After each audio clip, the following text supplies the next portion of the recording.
This episode is sponsored by USA Girl Scouts Overseas.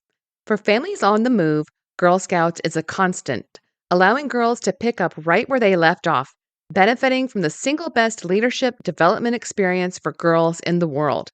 Their virtual troop is a great way for girls to learn new skills, meet girls from all over the world, and have fun no matter where they are or where they move. You can learn more at usagso.org. USA Girl Scouts Overseas.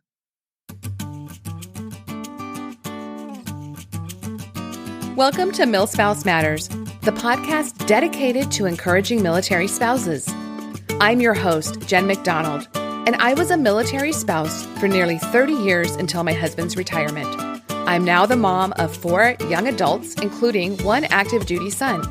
I also wrote the book, You Are Not Alone, Encouragement for the Heart of a Military Spouse. Through my experiences, I came to believe that we're only stronger together. Whatever life is throwing your way as a military spouse, let's talk about it. So hello and welcome to this episode. This is your friend Jen, and I'm so glad to be talking to you today. Just a couple of announcements before we get into today's interview. After this episode, I will be taking my normal summer hiatus until August. So just watch social media for the next episode that will be coming out in the fall. In the meantime, this is a great time to get caught up on all the past episodes. This is episode 86, so you have quite the library to go back and listen to if you haven't. Give me a little grace, since this show is now 4 years old. The first episodes came out in 2018. I think we've grown a little bit since then, but it's still great information, some great guests. So I hope you enjoy them. And speaking of, it's the 4-year anniversary, which is a little bit hard to believe. I started this podcast thinking I might release maybe 10 or 20 episodes and just trying to be helpful. And then I would see where we went from there. And so here we still are. It's such a blessing to be able to come into your life and hopefully help you and connect with so many of you over social media and just email or messages. It means so much to me to hear from you and what you think of the show and everything that we're doing here. So it's really grown, and it's just, again, is such a blessing. And speaking of, I will be launching a new podcast in the fall, a Christian military spouse podcast. Not sure what it's going to be called yet. It might just be called that, the Christian Mil Spouse, or something along those lines. And I'm super excited about that. It will be a shorter form podcast. My hope is to put it out every week. We'll see how that goes, to encourage you in your faith walk and your Christian life. And I'm envisioning every episode just being kind of a little snippet to give you something to think about during the week and focus on and encourage you. So I will be making announcements about that again on my social media. You can find me at MilSpouse Matters on Facebook, Instagram, all the places. Also, I am now on TikTok, and my name there is at Jen.McDonald88. And so I have some content for military spouses there, as well as some behind the scenes of my life and just things that are going on. So if you're on TikTok, come and find me. So today's guest is Julie Tully, and she is the spouse of a foreign service officer and has spent the last 18 years overseas. So she's got so many amazing experiences to share and quite the perspective. If you are just about to make an overseas move, or you're in the same boat, you've lived overseas a long time, their family is just about to come back from all those years being overseas. Her son has never lived in the US, and so they have a lot of adjustments ahead. And she talks about that and is just very honest about how they've handled all that. And as we were recording, she was in Italy in the middle of a PCS move. So we had the call kind of dropped. So you'll hear a slight shift in her audio, probably, I think, after like the first 8 minutes, and it's all good. But just in case you notice, we had to switch to a different platform. So that's what that's about. She is also coming out with a book about her experiences this fall called Dispatches from the Cowgirl. And we will for sure be having her back when that book launches to talk about that and give you more information about where to find it. In the meantime, you can find her, and she mentioned a website in our talk, but here is her updated website, where you can stay updated on book launch and blog posts and other things from Julie. And it's julietullyWriter.com. And I will link to that in the show notes, of course. So this week's version of Jen's favorite things, I just have a couple, and they're both from me because I wanted to make sure that you know about these resources I've put together for you. So if you go to my site, jen-mcdonald.com, click on the resources tab, there are PCS resources, military kids resources, a lot of other stuff connected with the Facebook group, military spouse. But I have a page called PCS resources. And what I've put together there for you is a lot of articles and other support for you in your PCS move. So I have overseas moving, moving with your kids, moving with your pets, shipping a vehicle. I'm linking to the different Mill Spouse Matters episodes that talk about PCS moves, articles, books, like I mentioned, and even some products like a harness for your child for an airplane, just things like that that you might not be aware of. So take a look at that. And I think that it would be really helpful for you if you're in the middle of a PCS move, take a look and see what we've got there. And also, I just wanted to say thank you to everybody for your support of the updated edition of my book, You Are Not Alone, Encouragement for the Heart of a Military Spouse. If you are looking for 10 copies or more, I do give a 20% discount. They are great for a book study, book club, or even if you would like to have several on hand to put into spouses' welcome baskets or a care package. So if you are looking to make a bulk order of my book, 10 books or more, I do offer a 20% discount, like I just said, and you can just contact me, go to my book page on my site, or email me at jen@jenmcdonald.net for more information. And we are looking to come out with a book study guide this fall for a leader's guide, and that will be available on my site. The other exciting thing is I'm making some updates to my site. Very excited about that with some help from a genius, Tara Cochran from Olive Fox Design. She's so amazing. And we are putting together some digital downloads and also a way for you to buy the book straight from my site. It will have free shipping. And then again, like making those bulk orders, you can only get a discount from my site. That's not something that can happen on Amazon or the other booksellers. So be watching for all of that to come out in the weeks ahead. Super excited about that. And just a reminder, if you are looking for the complete show archive, just go to my site, jen-mcdonald.com or millspousematters.com. They go to the same place. Click the podcast tab and you can find all the past episodes, show notes, resources, anything that we mention in the show, I always link to in the show notes. And then easy buttons to subscribe in whatever podcast player you're using. And of course, I would love it if you subscribe, leave a 5-star review, and share it with someone else you think would like it. So thank you again for listening and for your support. And if you are in the middle of a PCS move, about to move, or you're the one left behind watching all your friends move this summer, I hope that you are just doing fabulous wherever in the world this finds you. Stay in touch. Find me on social media. I will still be there over the coming couple of months. But again, this will be the last episode for a little bit until August when we pick back up again, and I will talk to you then. So thank you so much. And now on to my talk with Julie Tully.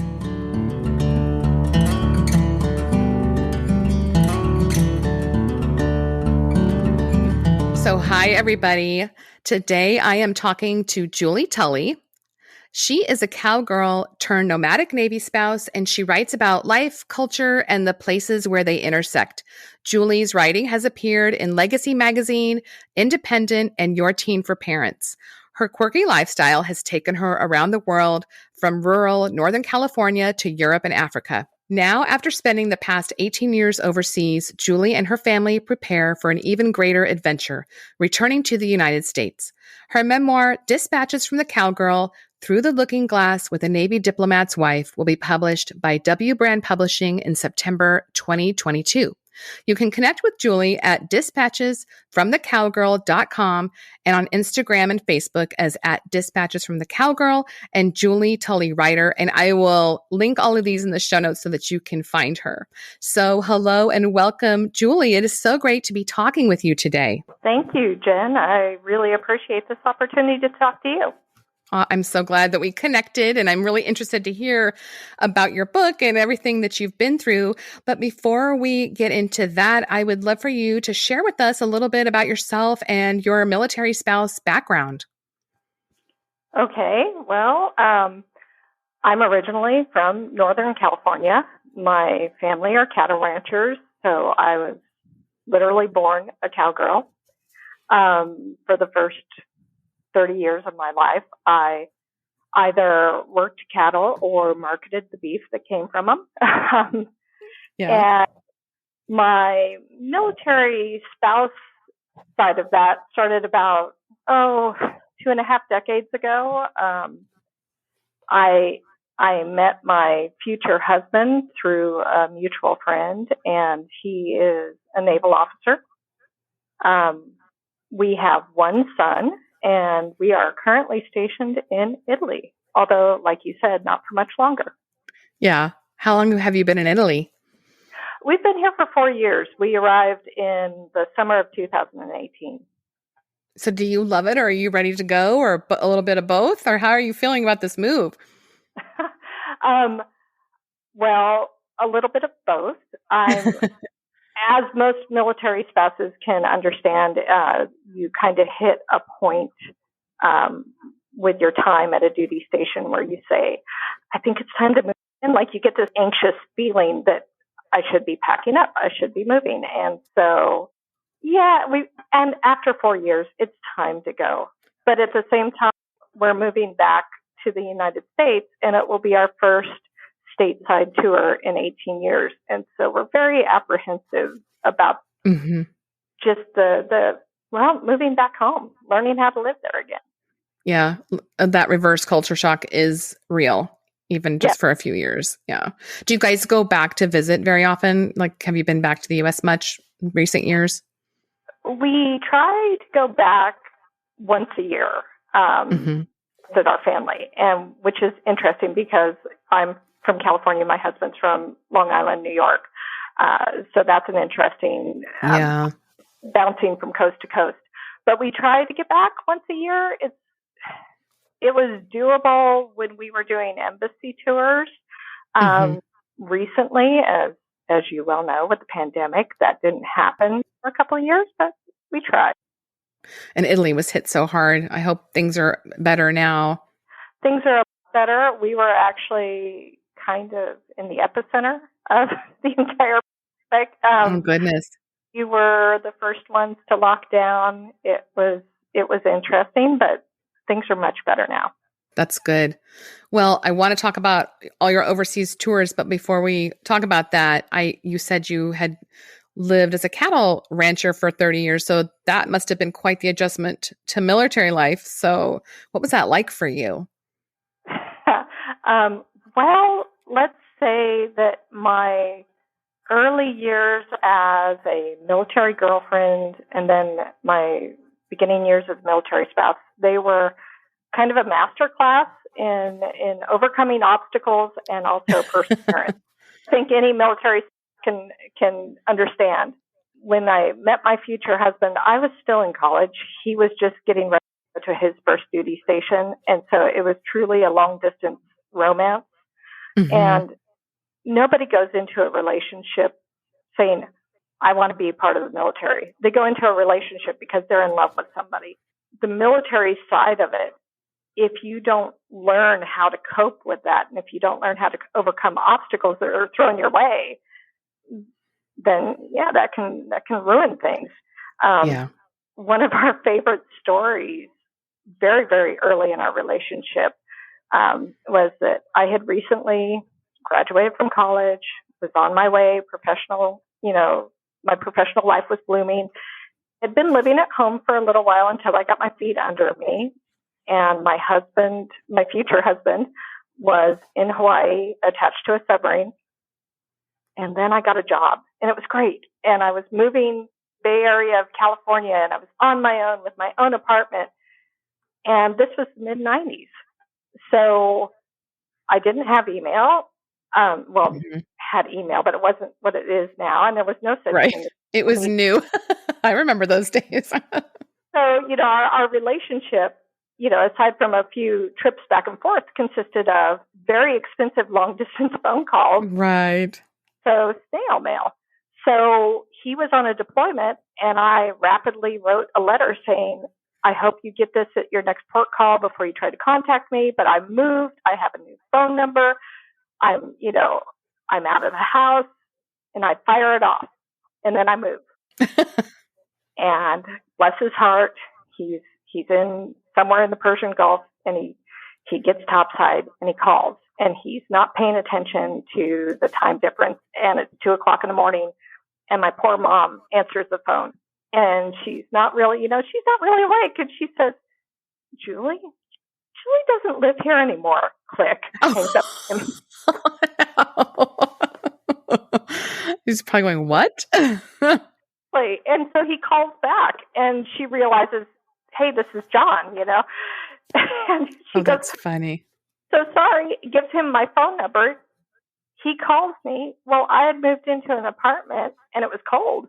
Covered up. I didn't have all my furniture. I was covered up. I shut my bedroom door, and, I couldn't hear my phone ringing in the other room. Yeah. And I get up, and he has left a message, and he said, I hope this is you.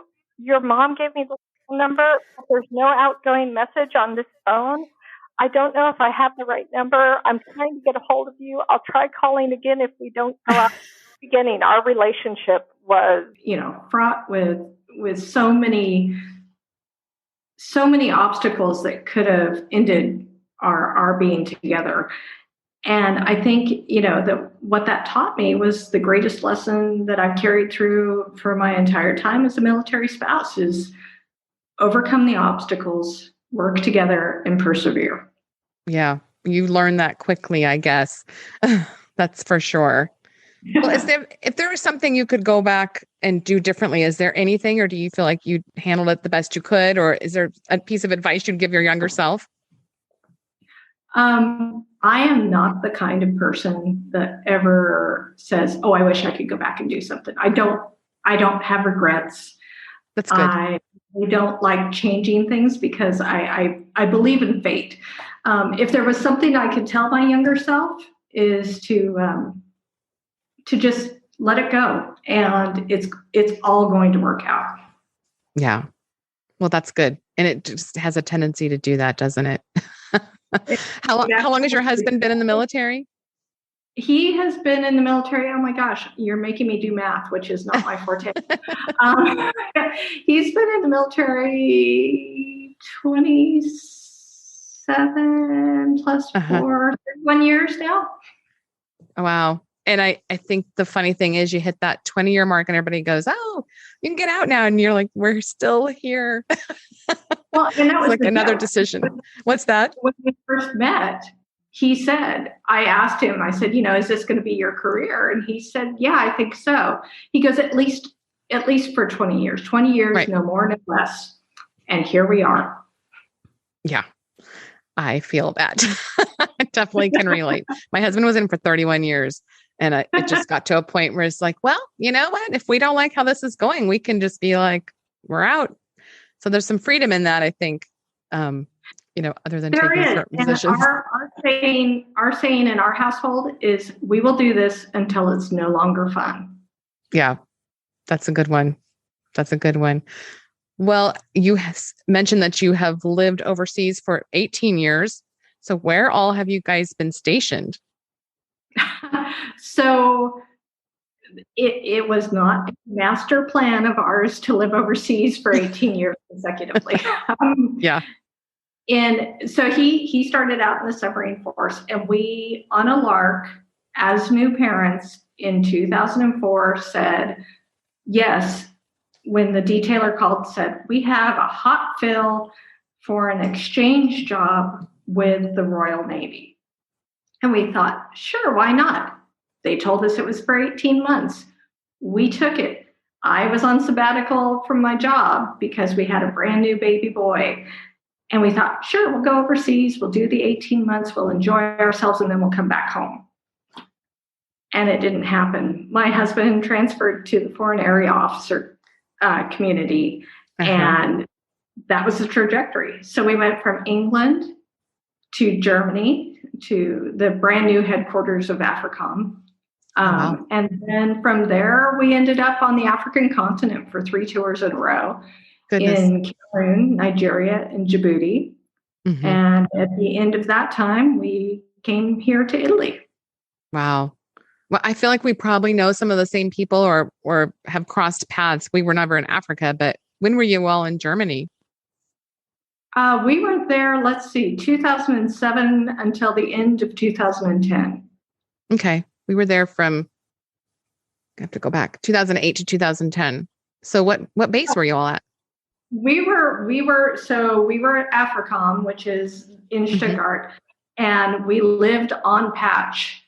Okay. And my husband worked on Kelly. Okay. Interesting. We'll have to talk about people that we know offline. Because I remember when they stood up AFRICOM, all of that. We knew some people that went out with the first group or whatever. Interesting. Well, wow, that's some exciting places. So are any of them your favorite, or did you love them all? So I do not choose favorites. Neither does my husband. Just like, I don't have regrets. Well, I also don't have favorites, because to me, it's like choosing, hey, who's your favorite child? Yeah. Which is easy for me because I only have one child, and most days he is my favorite. No, every single duty station has its pros and cons, and we've loved each of them. And there's also components of each of them that we wish we didn't have to ever live through. Are there places that we feel more tied to? Absolutely. We still consider England a second home, and we still consider Cameroon a second home. Oh, wow. That's so interesting. And it was a different experience because you're not really on a base most of the time, right? You kind of, for people that don't know how that works, if you can describe like what it's, especially like in Africa, someplace like that, you have your community, but it's not the typical, we're being assigned to a base. No, absolutely not. In the foreign area officer community, and then also some adjacent communities that will send their people to an embassy, you can end up very, very far away from a flagpole.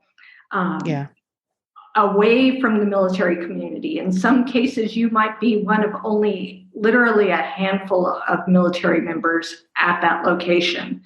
And, at first I was apprehensive because I thought, what's it going to be like? Am I going to have my community that I can fall back on? Because originally we had come from the submarine community, and that is a very tight-knit community, especially amongst the spouses. And I was blown away. I was pleasantly surprised moving into the world of embassies. Really? Because we were immediately taken in and made part of the family. And I can say with all honesty that some of our closest friends that we actually consider extended family now come from that time. I bet. Because you go through all that together, and it's such a unique experience. You do. And for us, it's different for all embassy assignments, especially when you're an Africa specialist like my husband, because we're not stationed somewhere like Paris or Berlin or, some glamorous location that people would read about in a book. We were in locations that they're classified as hardship locations, even though they're not really. They're not, you're not living like, from hand to mouth. You're not living in a horrible environment. It's a little bit harder. It's not what you're used to. And you become very attached to the people around you. Yeah. Because they are the ones that support you through everything. And I'm sure as you become more experienced, you kind of turn around and do that for younger families coming into that world as well. Oh, absolutely. Absolutely. In fact, we, for one of our tours in Africa, I worked as a community liaison coordinator, which is basically it's an equivalent to like an FRG leader or ombudsman in the military. And my job was to make sure that the people coming into the embassy, the newbies, were comfortable and knew what they were getting into and had the right connections when they arrived, and knew what type of consumables to ship down to supplement their groceries and things like that. It's got to be so specialized. Like I wouldn't even know where to start. And it sounds like, so you don't really have the family support necessarily. Like you don't have programs, you don't have the community. So what do you do for family activities or sports or things like that? Are you just basically in the community then? It varies from location to location. Some places we had very organized communities with a lot of, not only embassy personnel, but also other expatriates that lived there and locals that hung out a lot with the expatriate community.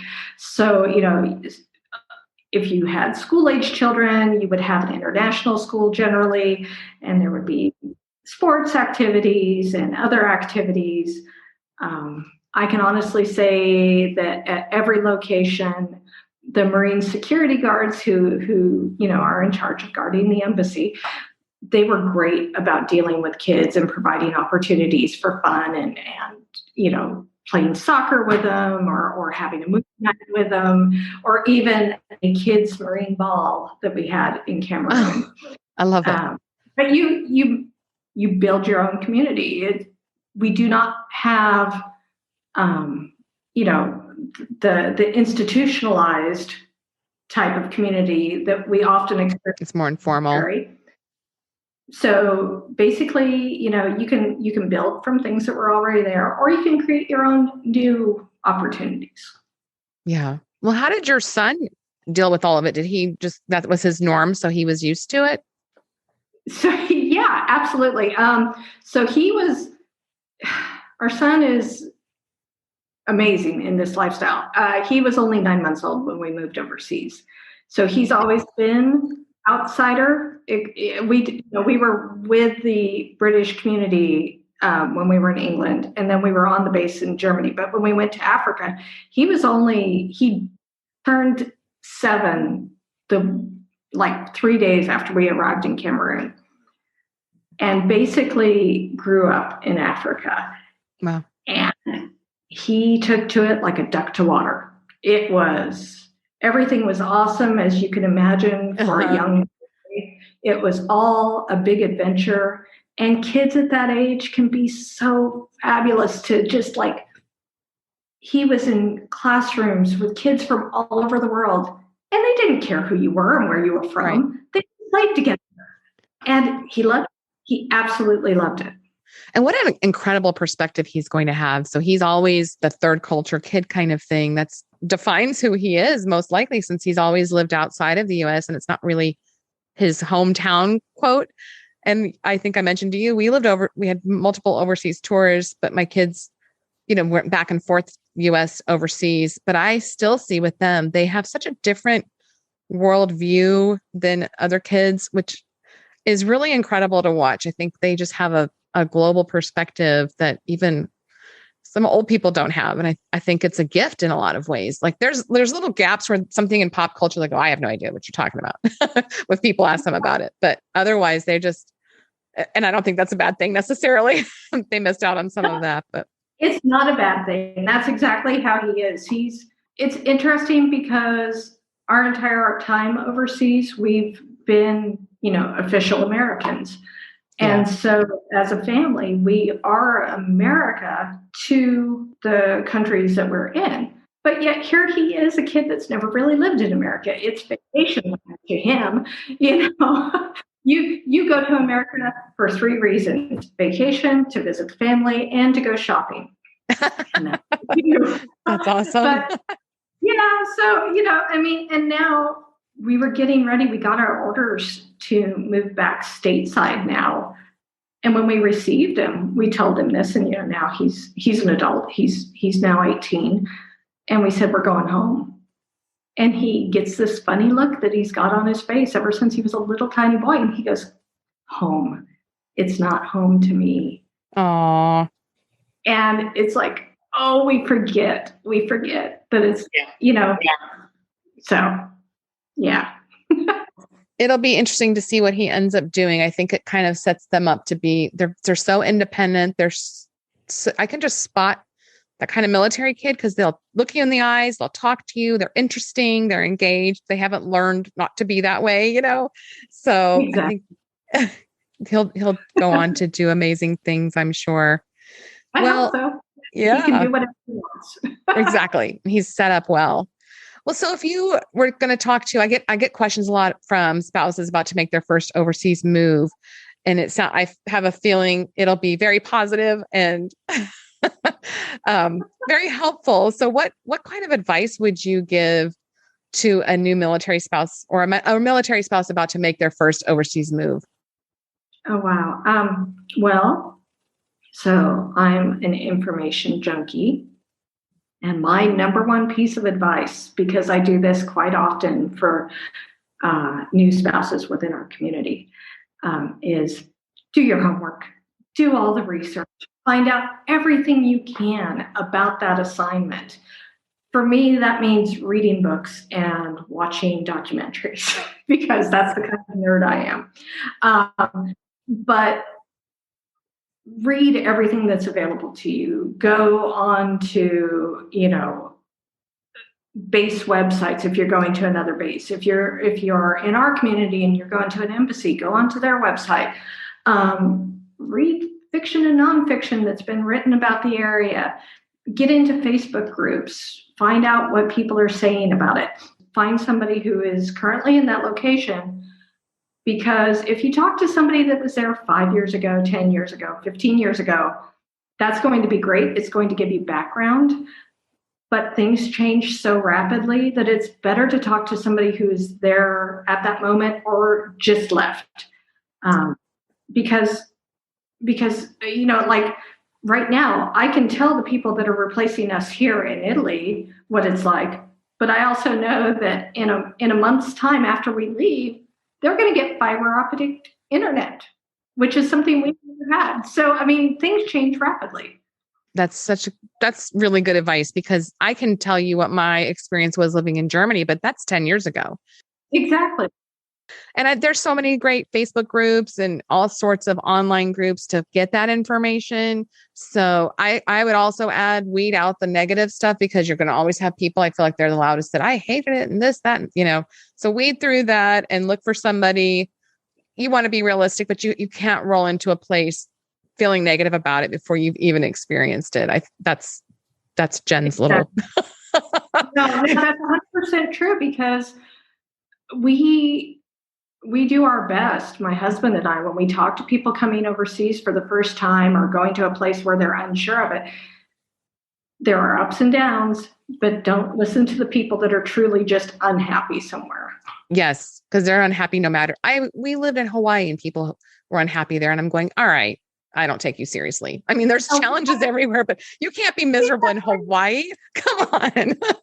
Same thing. We've had friends that have said the same thing, and we're like, really? Yeah. Yeah. It's funny to me, but yeah, I'm like, this is the vacation destination of the whole world. You can't come here and hate it. Exactly. Yeah. Yeah.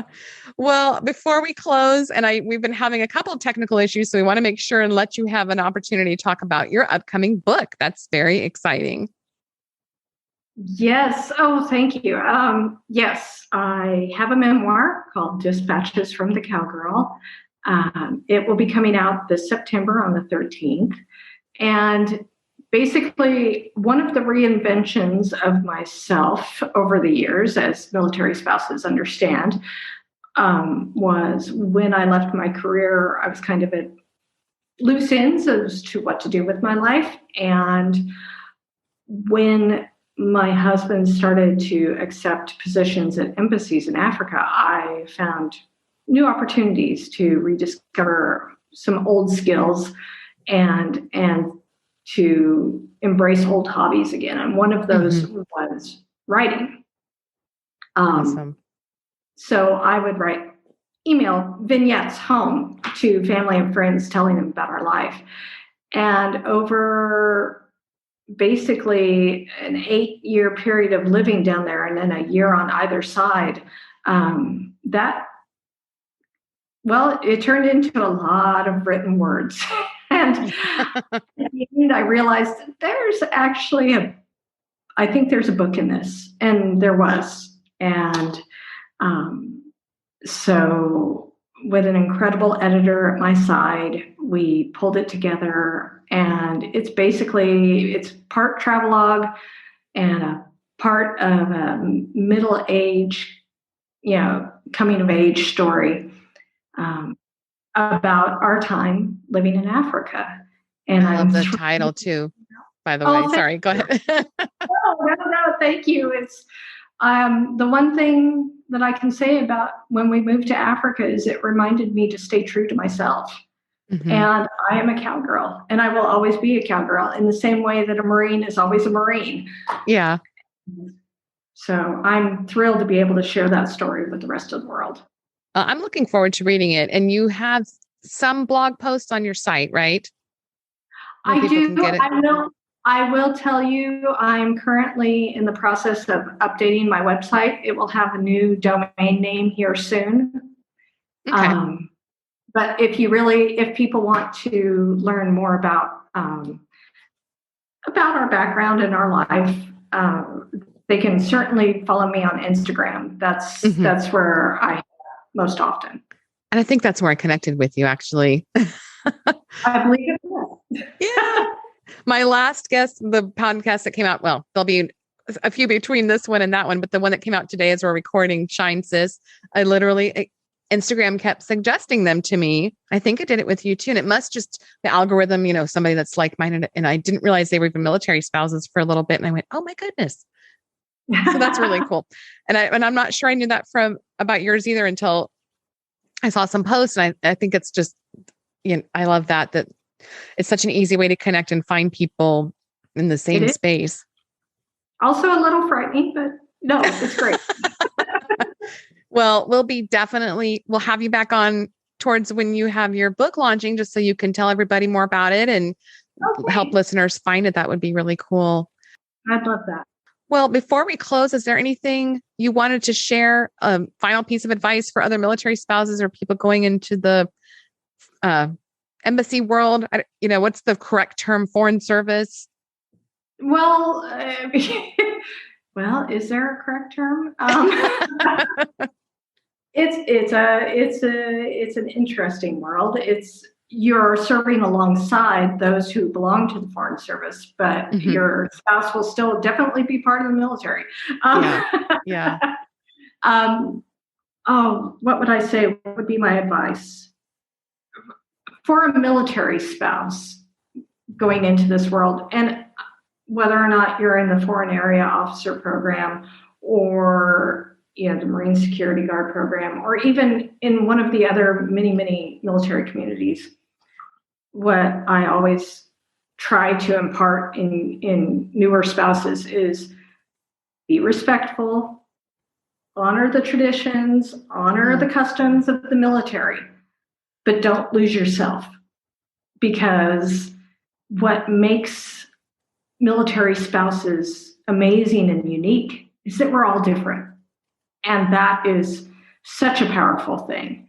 Don't get lost. Don't lose your identity. Remember who you are and embrace the military lifestyle.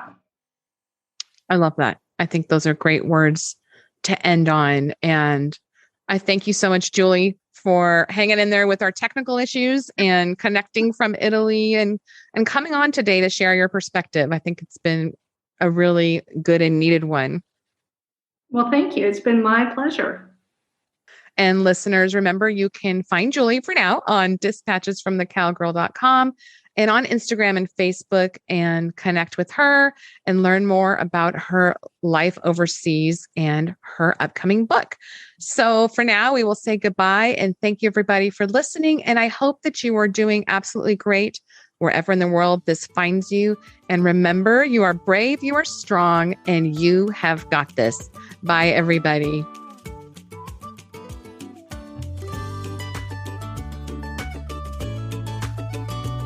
Thanks for listening to the Mil-Spouse Matters podcast. Connect with me at jen-mcdonald.com, where you can find a free deployment devotional and other resources, or on social media as @Mil-Spouse-Matters. You can find my book, You Are Not Alone, Encouragement for the Heart of a Military Spouse, on Amazon and other booksellers. Love the show? Please leave a 5-star review in whatever podcast player you're listening, and then share it with someone else who could use it too. Until next time, remember, you are brave, you are strong, and you've got this.